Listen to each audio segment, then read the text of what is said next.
New Robert Pattinson Batman movies coming out this week. The reviews so far are pretty good. I wanted to run down what I think good entry points into Batman comics are. If you've never read a Batman comic, these are good places to start. And these are also some of my favorites. First up, you have Year One, Frank Miller. You'll recognize a lot of this from Batman Begins, the Christopher Nolan movie.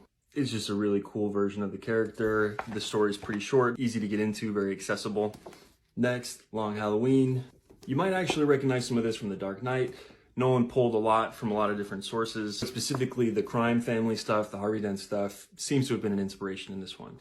The other Frank Miller, The Dark Knight Returns, doesn't read like a traditional Batman comic that I think most people would expect, but it's such a great example of what the genre can do and the potential for superhero comics to go beyond that surface level entertainment factor and really say a lot more, do a lot more. Honestly, my favorite Batman writer is Scott Snyder. As a part of the New 52 a couple years back, he started a new run for Batman, and I think what he did with the character is absolutely incredible. There's a couple arcs in particular that I think are just great. So it starts with the Court of Owls arc, where he basically introduced whole new villains to the Batman universe. This is a fully realized Bat family, so we have all the Robins, all the other side characters that are part of these storylines, and it's really cool to see what he does. And the third arc in this series is called Death of the Family versus Death in the Family, which was an earlier classic. It's a really interesting take on both the Joker and the different relationships that Batman has to the other members of this Bat family. Then the next two arcs, 0 Year, both actually heavily highlight the Riddler and just go in really cool directions. So if you want to get in some reading before the movie, this is where I'd start.